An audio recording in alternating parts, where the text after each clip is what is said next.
And the first one I want to look at is Apple. It was, or it is in fact, the Apple Macworld exhibition this week. If you're an Apple fan, you'll know what I'm talking about. If you're not, well, this is the biggest Apple show of the year.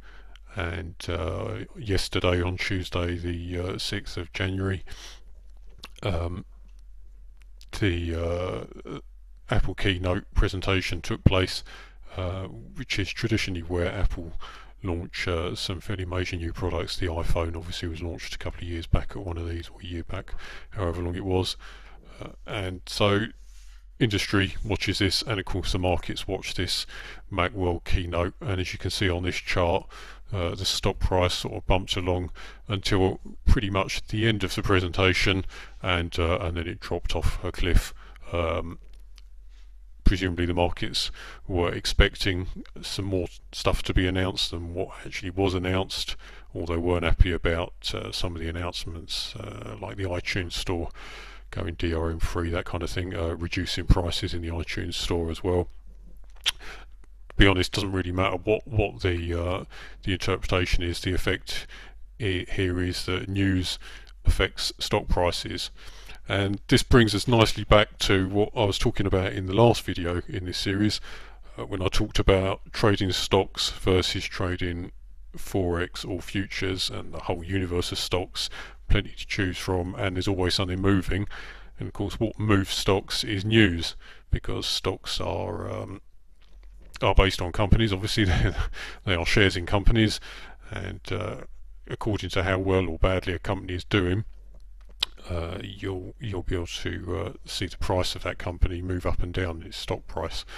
Now, if we know that something has been announced about a particular company, or there is news on a company, then it's fairly safe that that stock price is going to move, and the bigger the news, the more that's going to move the price. So this is how I go about choosing what stocks out of the thousands and thousands that are available I'm going to watch on any particular day.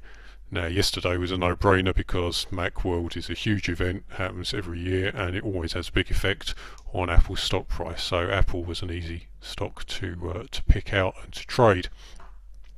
And as you can see, that fell off a cliff about 1 o'clock in the afternoon, and that was a nice, easy, predictable trade.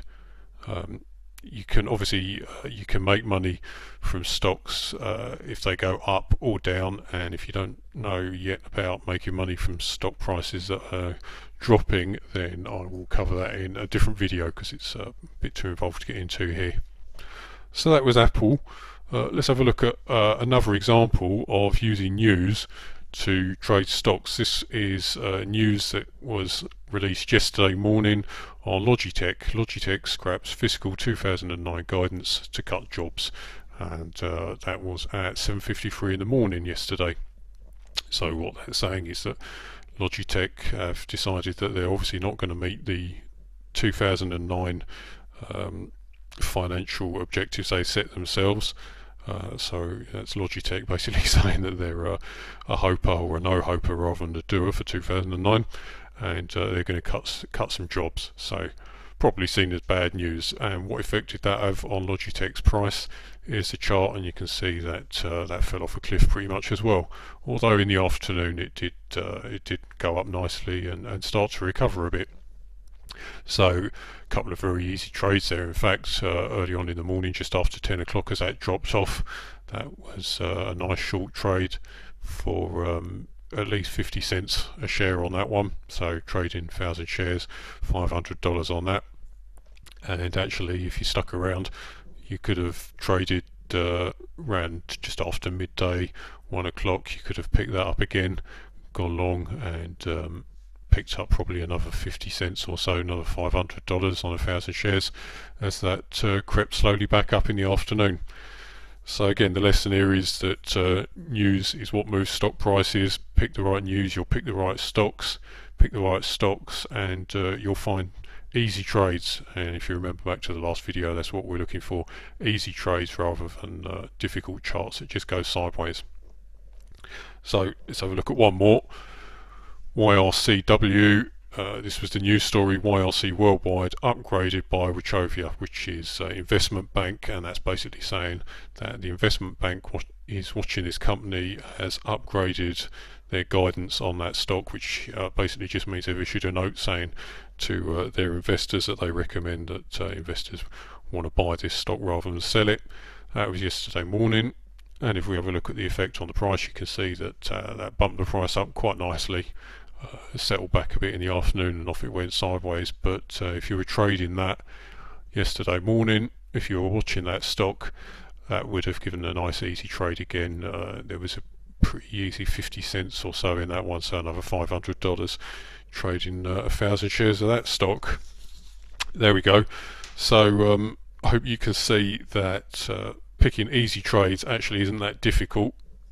You've got a universe of thousands of stocks, and you can tell which of those stocks are likely to move because they move for specific reasons, notably that there is some kind of news on that stock. So if you find the right news, you'll find the right stocks. Find the right stocks, you'll see easy trades, and that's half the battle won. Then you can with an easy chart like that, you don't need a particularly precise or perfect system to trade it. Even an imperfect or very imprecise system, catch a little bit of that move and it's money in the bank. Okay, hope that was useful. Do keep feedback coming. Been good feedback so far. Seems that this new format of videos is going down quite well, so pleased about that. And now that the holiday season is out of the way, should have another one for you much sooner. All right, catch you soon.